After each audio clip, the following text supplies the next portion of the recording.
gente tá naquela série, né? Agora mais um episódio da nossa temporada aí de conjuntos numéricos. Quais a gente já viu? Natural, inteiros, racionais. Bom, e agora? E a gente viu que tinha tudo uma conexão, né? Um dentro do outro, né? Os naturais que pertencem aos inteiros e que, por sua vez, pertencem aos racionais. E agora, se tem racional, será que tem alguma coisa irracional? Eu já ouvi falar. Já ouviu? Tem. E na aula 15, então, a gente vai estudar mais um pouquinho de conjuntos, onde a gente vai ver a parte dos irracionais e depois totalizar tudo isso, né? Aí chamados números reais. Aí sim, a gente engloba todos os números e os conjuntos que a gente estuda até o terceiro ano, né? Porque no terceiro aparece um diferentinho, né, professor Maurício? Tem um tal de números complexos, que não são tão complexos assim. São, né, um conjunto imaginário. No terceirão a gente vê um outro tipo de conjunto, mas para nós aqui no primeiro ano o que vale é até os números reais, tá? Então na aula de número 15 vem com a gente que a gente vai aprender mais um conjunto, olha lá.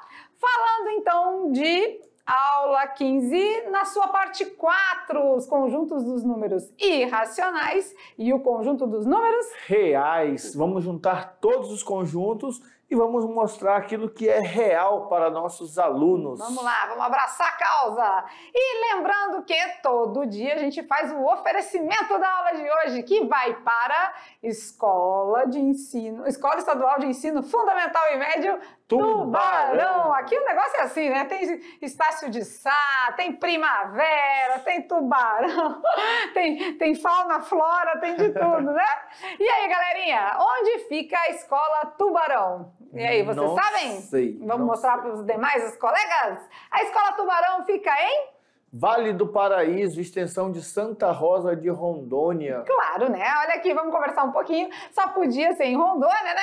As Vale do aulas Paraíso são dedicadas aos meninos de Rondônia, de Vilhena Extrema. A gente procura levar o nosso conhecimento para vocês. E a Escola Tubarão é a escola de hoje. Então, abraço aos professores presenciais e aos alunos. Um beijo no coração, certinho?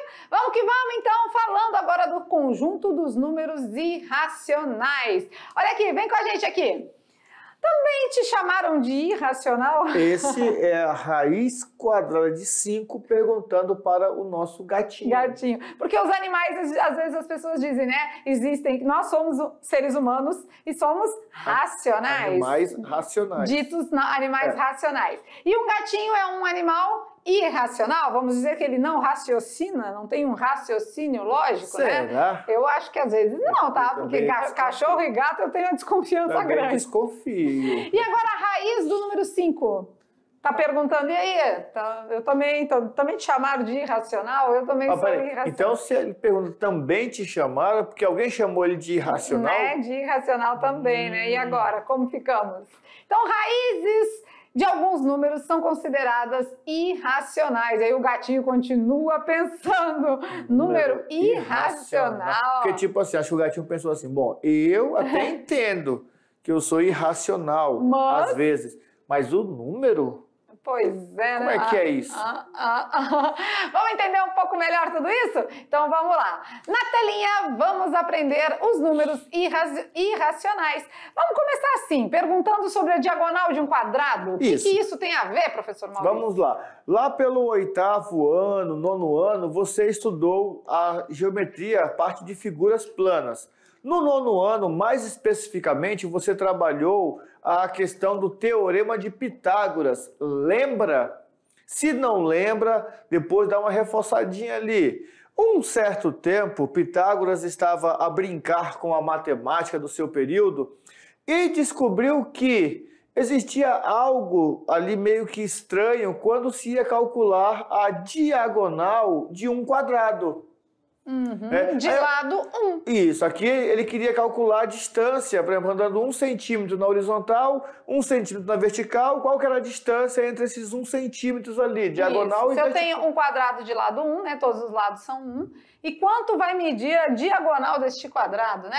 A gente vai aprender a calcular isso, claro, na matemática da coisa, que isso que vai ser mostrado aqui para vocês. Então, para ser calculado a diagonal de um quadrado de lado 1, o resultado disso, através do Teorema de Pitágoras, que a gente vai ver numa aula matemática aí pra frente, né? Lá na unidade 3 a gente vai ver no Teorema de Pitágoras, a gente vai ver que a raiz quadrada do número 2, que é o que nos resta como resultado da diagonal, é um número escrito da seguinte forma: 1,41, 42, 13, 13, 56, 24. E essa repetição continua de maneira infinita. Só que é uma repetição diferente de uma dízima periódica, né? É uma repetição que não tem uma sequência lógica. Por quê?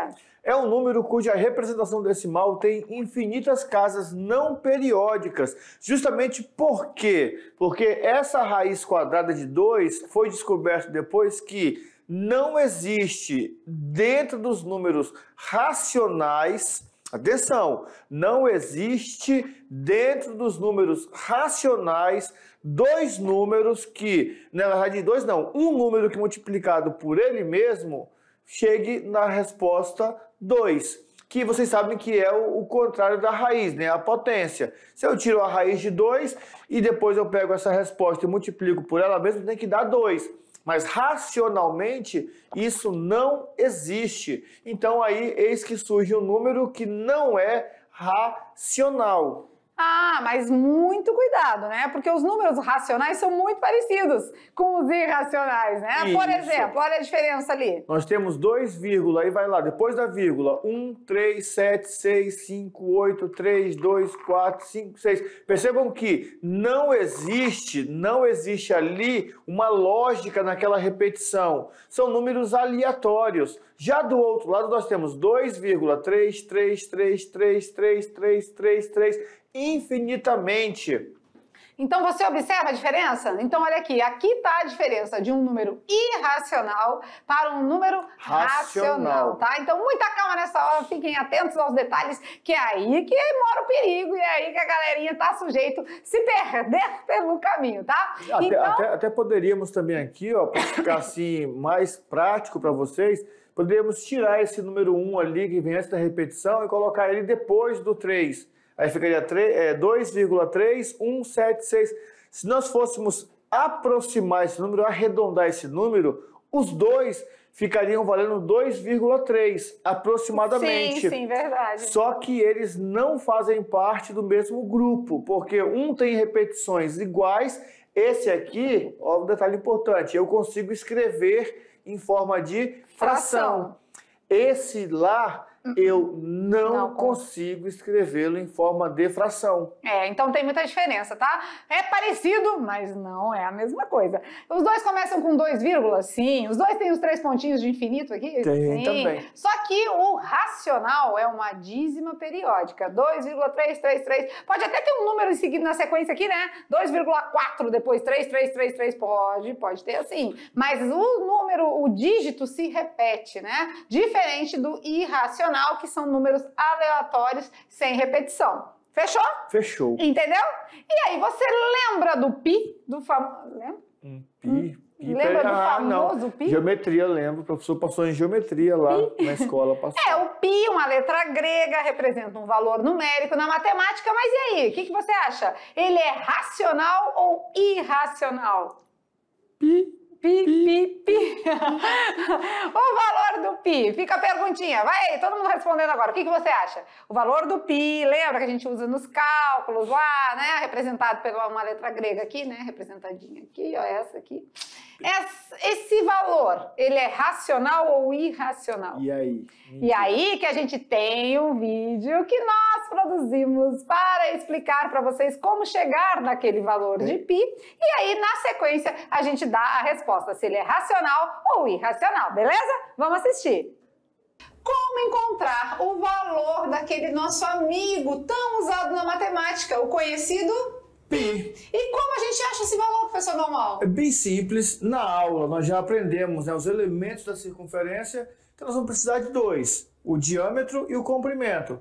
Dividir o comprimento pelo diâmetro, o resultado é pi. Então vamos testar? Aqui a gente vai testar com alguns objetos, né? O que você vai precisar? Você pode fazer isso na sua escola, pode fazer em casa. A gente vai precisar de objetos circulares, tá? Então você pode usar fita, um CD, uma tampa de panela, e a gente vai fazer o uso também da fita métrica, se você quiser calculadora, ou pode usar a sua mente, e também para fazer as suas anotações, tá certo? Para quem não tiver a fita métrica, você pode fazer o quê? Pega um barbantezinho, você mede com barbante e faz a medida na régua. Na régua, pra ali não, na régua. Para não falar que não fez porque não tem a fita métrica. Então, boa ideia. E a gente vai usar aqui alguns porque a gente quer comprovar com vocês que toda vez, em todo objeto circular, o resultado é aproximadamente 3,14. Vamos lá então? A gente vai começar aqui com uma fita.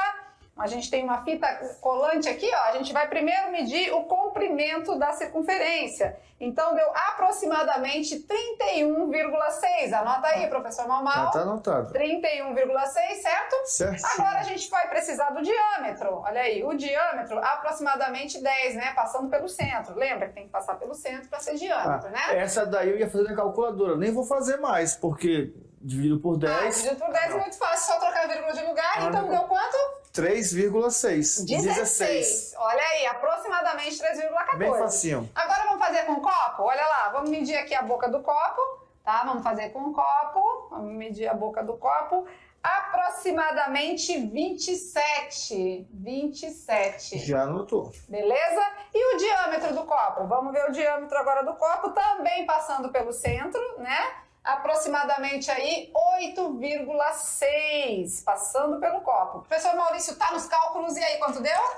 3,13. Muito bem. Mais pertinho ainda do que... Mais pertinho ainda. Então faça você o teste, você vai comprovar que em toda a circunferência, aproximadamente o resultado da divisão do comprimento pelo diâmetro é 3,14. Que é o nosso pi. Tá joia?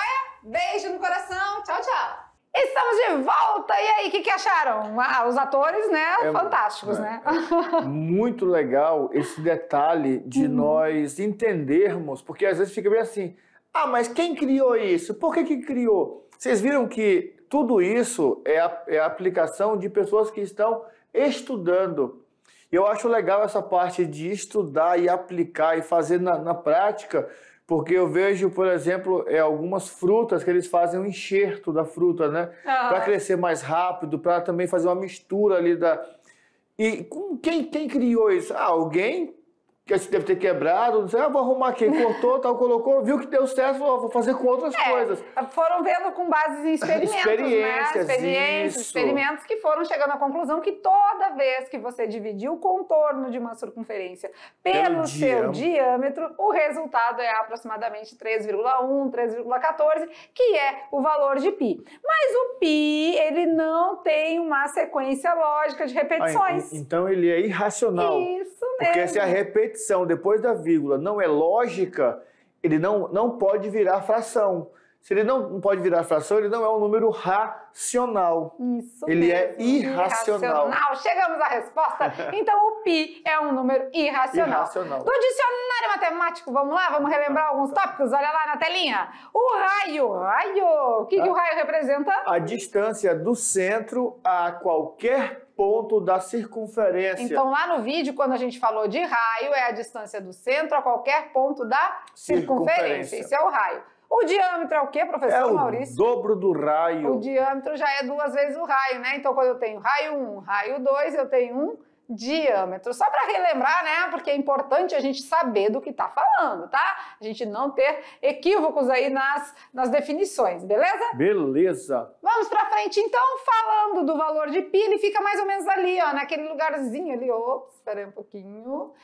É um GIF, né? Ele fica mais ou menos no lugarzinho ali do 3 e mais um pedacinho, olha lá. 3 mais um pedacinho, certinho? Vamos junto com eles aqui pra gente ver o GIF, eu acho legal quando é GIF, né? Você deve ter obtido em todos os casos, então, um valor aproximadamente de 3, né? O que acontece? A gente propôs, né, no vídeo para vocês fazerem também aí, faz na escola escola, faz em casa, faz o teste. Você vai ver que dá certo. Toda vez que você pegar um objeto circular, né, seja a tampa de um potinho em casa, seja quase não se usa mais, mas um CD, seja sei lá, qualquer coisa que você tiver. Os copos que você tem, as vasilhinhas. O formato circular que você pegar, o comprimento, pega ali um barbantezinho, né? Melhor, um barbante, melhor. mede o comprimento da circunferência, depois mede o diâmetro, né? Que tem que atravessar o centro, mais ou menos, né? Aproximadamente, aqui o símbolo já diz, aproximadamente, não quer dizer que está exato, né?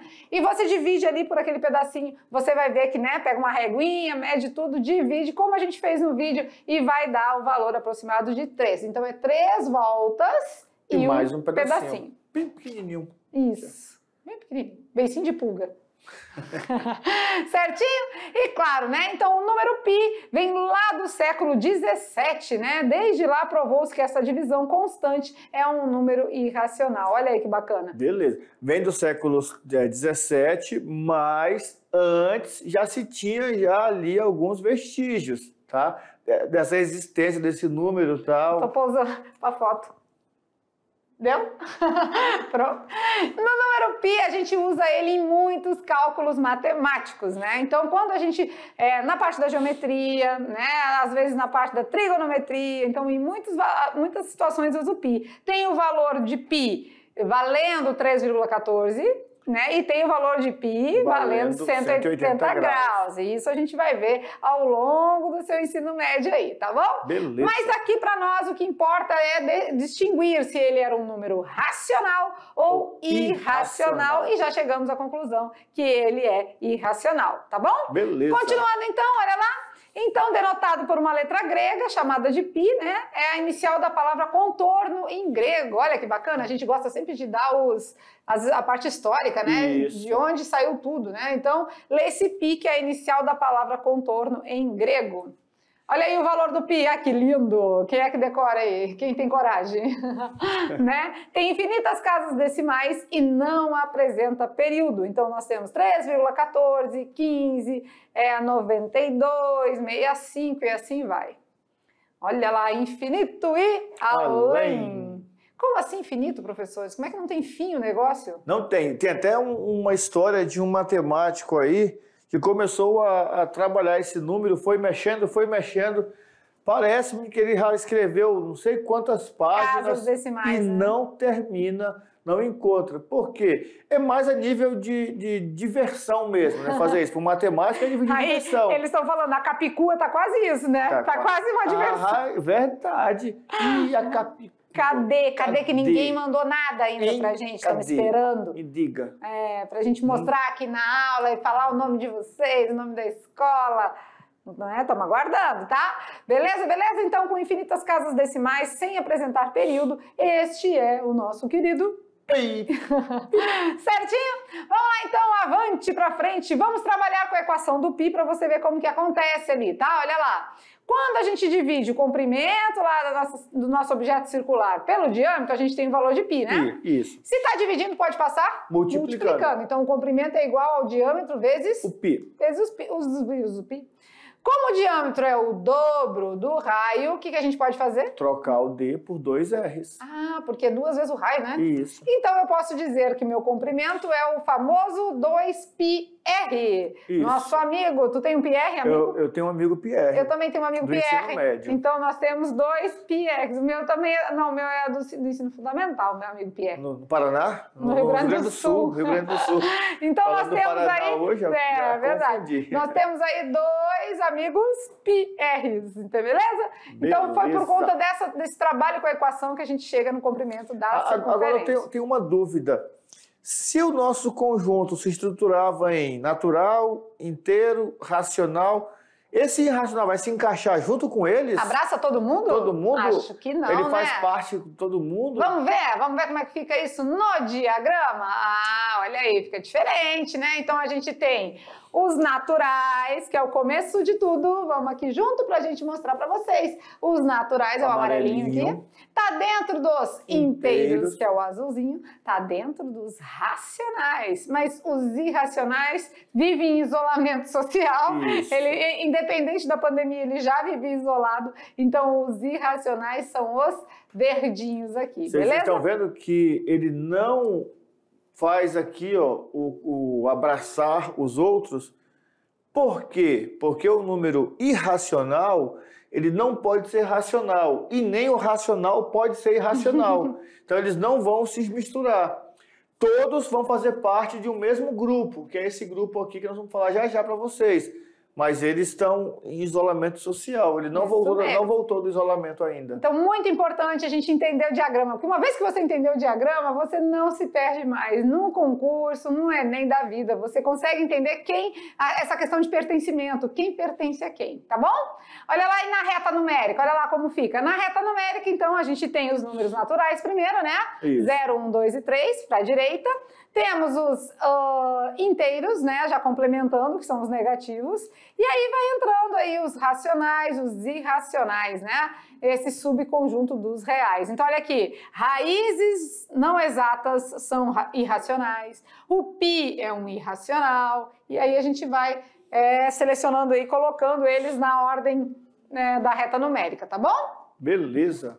Bora ver? Então, o que a gente pode concluir, professor Maurício? Todas as dízimas não periódicas são números irracionais. E também, toda raiz não exata é um número irracional. Muito bem. Então, as raízes não exatas, a gente já sabe que, por exemplo, qual é uma raiz exata, vamos dizer para eles? Raiz de 25? 25. É 5? 5. Por quê?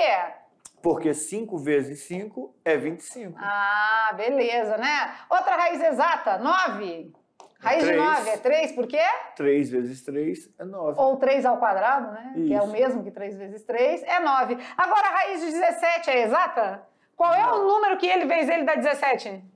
4, nenhum, né? Vai repetindo, né? Não... Qual é o número que ele vezes ele dá 3? Ixi. Vezes ele dá 29? Não. Então não tem. Esses que não tem um número que ele vezes ele dá o que está dentro da raiz são as raízes não exatas, quadradas não exatas, tá? E Beleza. Elas são consideradas irracionais, tá bom? Então tem diferença aí, né, das raízes exatas para não exatas. As exatas são aquelas que a gente acha o valor. 10 vezes 10, 100. Então raiz de 100 é uma raiz 10, exata. Ah, então 9 vezes 9, 81. Raiz de 81 é exata, porque o resultado é 9. Agora, raiz de 29, qual é o número? A gente até acha um número bem perto, mas ele... Porque a gente tem 5 vezes 5, 25. Mas 6 vezes 6 já é 36. Passou. Então passou do 29 a léguas. O número vai ficar ali, então, entre 5 e 6? Isso, nas na reta numerada vai ter ali. Isso mesmo, aí dá pra gente ter uma ideia ali de aproximação, tá? Tranquilo? Beleza. Vamos lá então, e agora? Como tirar a raiz quadrada de um número que não é exato? É isso que a gente acabou de meio que colocar aqui, né? É. Aí, com a calculadora. Com a calculadora. Na calculadora pode ser, né? Realmente na calculadora. E é legal o seguinte, dependendo da configuração da calculadora, aí eu não estou falando de celular, falando de calculadora mesmo. Algumas têm configuração que já faz isso. Você tira a raiz quadrada, depois você aperta vezes e igual, aí volta a ser o número. Raiz quadrada de 29, igual. Aí deu lá a resposta. Aí você aperta vezes igual, aí dá 29. Isso porque eles fizeram uma adaptação na programação da calculadora. Mas se pegar uma outra calculadora que não é programada, você coloca aí vezes igual, aí dá 28, não dá 29. Foi mesmo, foi isso. Fizeram a adaptação na calculadora, a gente vai confessar aqui para vocês. Mas tem um passo a passo, né? Tem uma regrinha básica que a gente vai seguir e aí sim a gente consegue dar o resultado das raízes não exatas. Vamos lá? Vamos aprender como faz? Olha lá. Vamos te ensinar no passo a passo. Primeiro passo, vamos posicionar esse número entre dois números que possuem raiz quadrada exata. Vocês viram agora há pouco que a professora citou assim, raiz de 29 não tem. Ah, mas 25 e 36 tem. Então nós vamos posicionar esse número entre dois números que são quadrados perfeitos, mas de tal forma que esse número realmente esteja entre esses dois. Depois, segundo passo, vamos verificar se ele está mais próximo do primeiro ou do segundo número quadrado perfeito, para daí então testar alguns valores. E hoje, como é mais tranquilo, uma casa decimal só? Só uma, né? Só para eles entenderem. Terceiro passo? Testar alguns valores. Testar. Fazer uma multiplicação, isso. Isso, melhor do que a teoria é a prática. Então vamos lá? Vamos praticar? Vamos. Encontrar a raiz do número 20. Calma, muita calma nessa hora. Primeiro passo, encontrar dois quadrados perfeitos que ele esteja entre. Aproximados entre, né? É. Então, vamos lá, raiz de 16? 16. E depois raiz de? 25. 25. Raiz de 16? É 4. 4. Raiz de 25? É 5. É 5. Então já sei que a raiz de 20 está entre 4 e 5. Isso. Então pode ser 4,1, 4,2, 4,3, até o 4,9. Pode. Beleza. Pode ser. E agora, para a segunda casa decimal? Segundo passo, verificar se em qual deles ele está mais próximo, né? Do primeiro ou do segundo. Deixa eu ver. O 20, né? O 16, 17, 18, 19, 20. 4 pulinhos. Isso. E o 20 para o 25? 21, 22, pulinhos. 23, 24, 25. Então está mais próximo do 20. Do 16. Do 16. Isso. E aí? O terceiro passo diz que é testar alguns valores. Que valores são esses? Como nós identificamos que ele está mais próximo do 16... Então vai ser 4, alguma coisa e não Isso. 5, alguma coisa, né? Aí eu vou testar então 4,1, 4,2,3, Mas pelo que ele vai estar no meio do caminho, está mais para um 4,4, né? 4,4, né? Isso. E aí sim, é o teste, né? É o teste de alguns valores e ir testando para chegar o mais próximo possível, tá? Aí é só fazer 4,4 vezes 4,4. Isso. Aí, no caso, você vai testar e vai verificar aí se está mais próximo. 4,4 vezes 4,4 dá quanto? Vamos fazendo? Vamos fazendo. 4,4 vezes 4,4. 19,36. Tá bem pertinho, né? Tá bem pertinho. E se fizer 4,5 vezes 4,5? Vamos ver. 4,5 vezes 4,5. Aí passa, né? Vai dar 20,25. Não pode passar. Então, realmente, a primeira casa decimal... É o 4,4. É o 4, né? Isso mesmo. Isso. Beleza, então? Beleza. Agora, dentro dos irracionais, a gente vai ver que estão as raízes não exatas, tá o π, né? E essa sequência também, como os demais conjuntos que a gente já viu, ela é infinita e tem sempre um antecessor e um sucessor. Beleza. Uma vez falados de todos os conjuntos até agora, é hora do veredito. Agora a gente vai para aquele maiorzão, aquele que comanda todo mundo, que são os números reais. Ou seja, né? Tudo é real. Tudo que existe é real. É real. Até mesmo os números imaginários já são reais. Já são reais. Porque já estão na prática ali sendo efetuados. Então, o real, o conjunto dos números reais, vai envolver todo mundo agora. Vai envolver os naturais, vai envolver os inteiros, os racionais e agora também os irracionais. Tá tudo junto e misturado, todo mundo grudadinho, certo? Certo. Todos são reais. Então, muitas das vezes, vocês vão se deparar com situações nos concursos, no Enem, que vai dizer assim, dentro dos números reais. E agora você já tem propriedade para entender o que isso significa, tá? E também já tem propriedade para entender, por exemplo, numa questão, o que ele quer que eu faça. Por exemplo, resolva a equação dentro dos números naturais. Eu vou resolver a equação. Se a resposta não tiver no número natural, isso não existe. Eu vou colocar lá, solução vazia, porque vamos supor que eu fiz a equação, deu x igual a menos 7, mas lá no problema ele queria que fosse um número natural. Não existe. Às vezes ele já está dizendo qual conjunto que ele quer. Se ele não disser, é que é real. Tá tudo dentro dos reais, tá certo?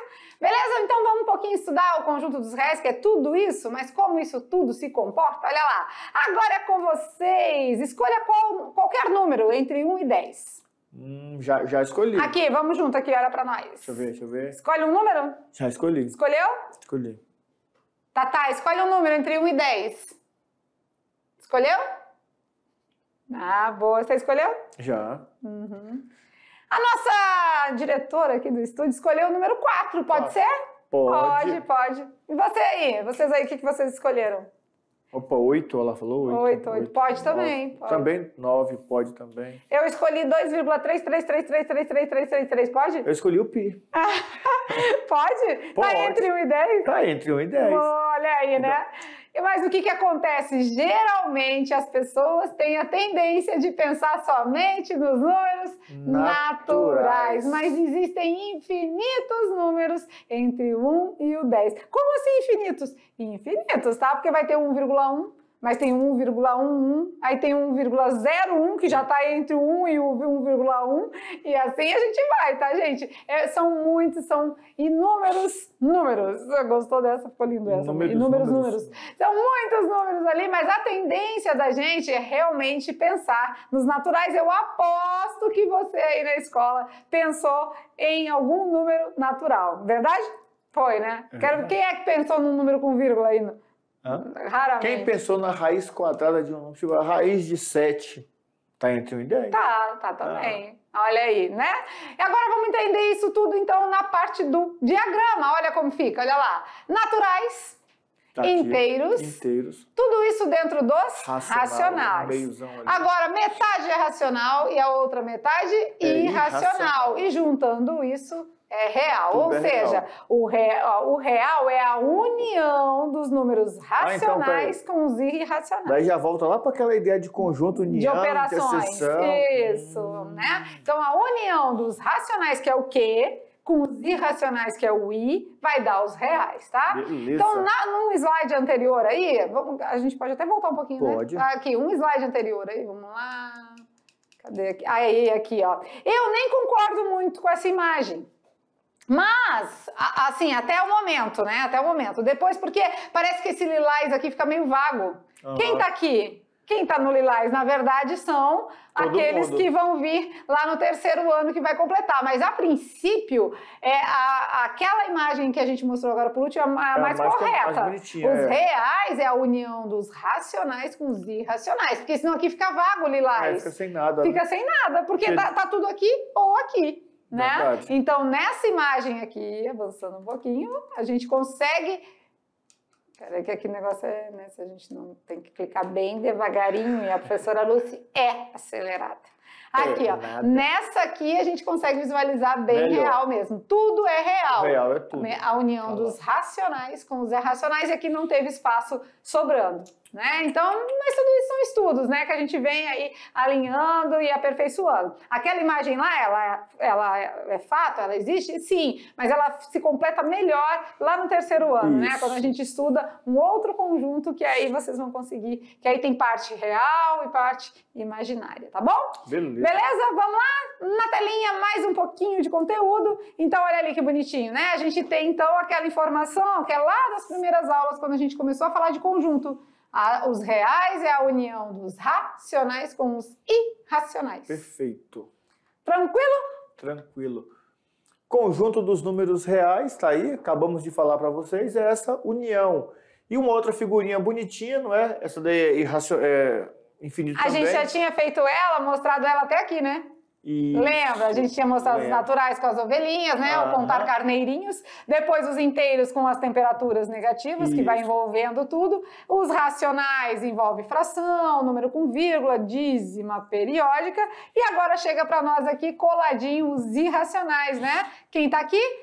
O pi. As raízes não exatas, que é a diagonal de um quadrado de lado 1, dá resultado raiz de 2, ou seja, né, as raízes não exatas são irracionais. E aí tudo isso é real. Tudo isso é o nosso Rzinho aqui, assim, ó, real, tá? Perfeito. A união dos racionais com os irracionais.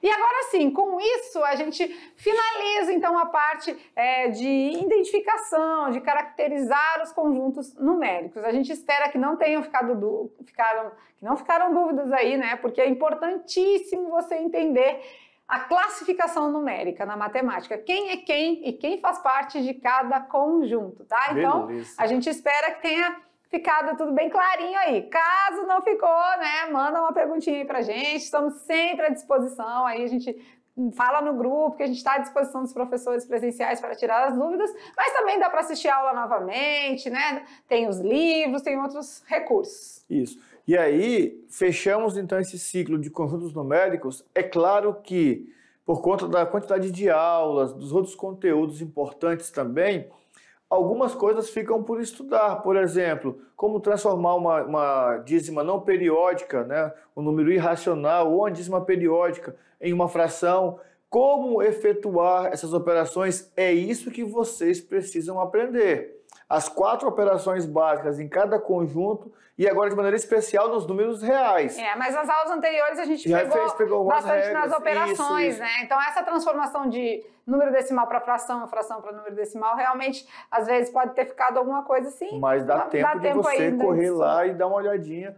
E também outra coisa, na medida do possível, no que o exercício, no que o exemplo for cobrando, nós vamos também estar aqui explicando e reexplicando. Mas essa revisão é importante porque a partir de agora, tudo o que nós formos fazer vai ser baseado nos números reais. Qualquer operação, qualquer problema, vamos trabalhar com função, trabalhar com um monte de coisa, e tudo isso agora embasado e fortificado por esse conjunto, o conjunto dos números reais.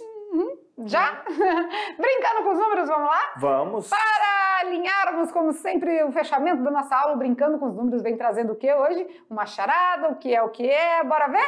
Um teste de raciocínio, olha lá. Em uma gaveta existem 10 meias amarelas e 10 meias azuis. Atenção para a pergunta, olha só, tem uma gaveta, e vou dizer uma coisa, tá? É uma gaveta de um homem. Os pombos. Tá tudo bagunçado.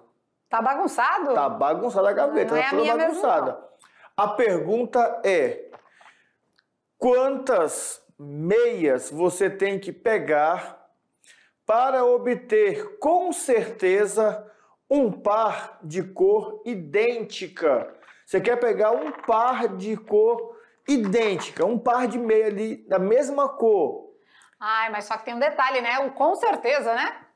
Eu posso pegar e tirar as 2 meias já azuis, já de primeira. Isso. Mas eu não tenho como ter certeza disso, né? Não. E eu quero com certeza, eu quero ter a afirmação, assim, de que eu vou ter certeza que, então, qual é o mínimo, né? A pergunta é, qual é o mínimo de meias que você precisa retirar dessa gaveta para ter, com certeza, um par de cor idênticas? Daí, essa daí já é uma questão mais lógica. Então aí, por isso que nosso cuidado em falar para vocês direitinho. Atenção, tem uma gaveta, nessa gaveta tem 10 meias amarelas e 10 meias azuis, ou seja, tem 5 pares de cada cor. Você vai tirar meias da gaveta. Com certeza, quantas meias eu preciso tirar para ter certeza de que eu vou ter um par da mesma cor? Uou! Lógica, tá? É uma questão de lógica. Bem, não grita, menino, tu tá dando a resposta já, calma. Ela descobriu, já tá dando a resposta pros outros. Já, tem uns que são assim, né? Afobados. Não sei, eu não desconheço pessoas assim, aceleradas, afobadas. Conhece não? Não conheço não. Também não. Bora ver então, agora é com vocês, hora de desvendar os mistérios da matemática nos testes de raciocínio, que a gente passa aqui pra vocês, não é à toa não, tá? É sempre com aquele propósito de cada vez mais vocês trabalharem o raciocínio lógico e chegarem aí melhores conclusões, porque na hora que um concurso aí, vocês estiverem fazendo um concurso, vão lembrar da gente. Falar nisso, sabia que eu vi uma questão no concurso parecida com essa? Das meias? É. Pois Só que ele mudou a cor das meias e a quantidade de pares. Então... Mas o método de resolução é o mesmo. É o mesmo, né? Então agora, por enquanto ficamos por aqui, mas já já a gente volta com revisão, atividade de sala, correções e tudo mais. Até já!